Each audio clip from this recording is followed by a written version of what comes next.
Hello friends, मैं हूं अजीज। आप देख रहे हैं मूवी स्टॉक चैनल, जिस पर आज मैं बात करने वाला हूं आप लोगों के पूछे गए कई सारे क्वेश्चन के जवाब के बारे में। यानी अगर क्लियरली कहूं तो थंबनेल के अकॉर्डिंग मार्वल के स्पॉटलाइट के बारे में, जो कि असल मायने में है तो है क्या। क्योंकि देखा जाए तो इसे लेकर के काफी लोग कंफ्यूज इस बात से है कि अगर स्पॉटलाइट एमसीयू के यूनिवर्स में इंट्रोड्यूस करवाया जा रहा है तो मार्वल की जो स्पेशल नाम से एक सीरीज निकाली जाती है, जिसे हम छोटी मोटी फिल्म ही कहते हैं, तो फिर उसका क्या होगा। क्योंकि देखा जाए तो स्पेशल के नाम पर अब तक एमसीयू की तरफ से बस 2 ही प्रेजेंटेशन निकल कर आई है, और दोनों ही प्रेजेंटेशन हम कह सकते हैं कि हमें पसंद आई है, जो कि एक हिसाब से एमसीयू के यूनिवर्स की बाहर भी है। और अगर आप कनेक्शन बैठाना चाहो तो वो कहीं ना कहीं स्टोरी लाइन के साथ बैठ भी जाता है। लेकिन फिर भी कहूंगा उसकी शुरुआत तो कुछ उसी तरीके से की गई थी, जिस पर अब पूरी तरीके से कंफर्मेशन के अकॉर्डिंग ताला लग चुका है। यानी जो नोवा की स्पेशल प्रेजेंटेशन बन रही थी वो भी डब्बा बंद हो चुकी है कुछ और अपडेट के साथ, जिस बारे में किसी और वीडियो में बात करेंगे। लेकिन हाँ, कंफर्मेशन जो कि मैंने आपको अभी ही बताई कि स्पेशल प्रेजेंटेशन को पूरी तरीके से ड्रॉप आउट कर दिया गया है और उसकी जगह मार्वल स्पॉटलाइट जैसा बैनर बना दिया गया है, या फिर कहूँ एक ऐसा यूनिवर्स जिसे अगर और क्लियर कर समझाऊं तो डीसी का एल्स जो वर्ल्ड है,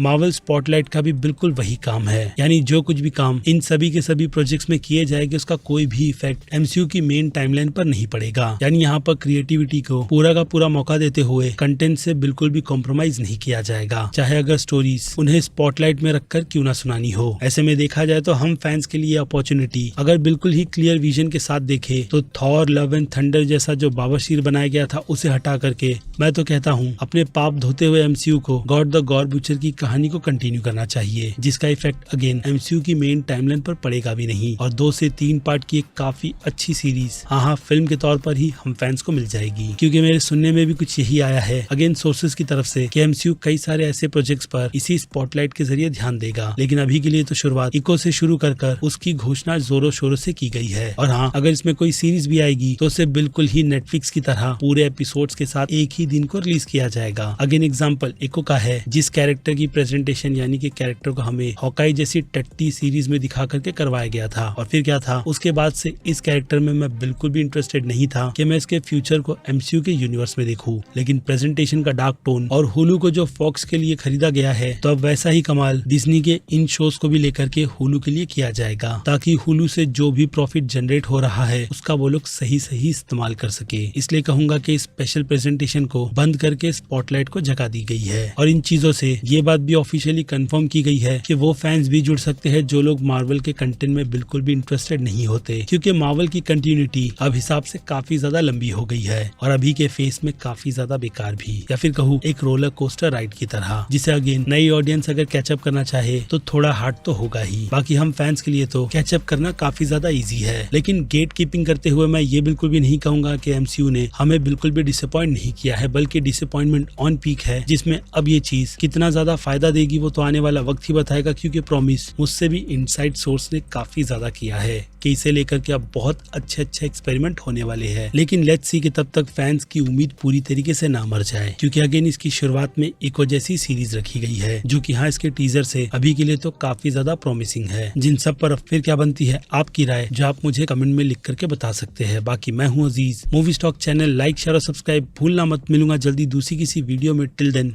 bye.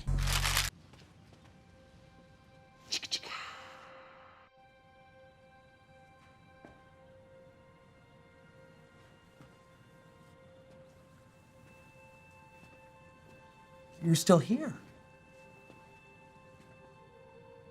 It's over. Go home.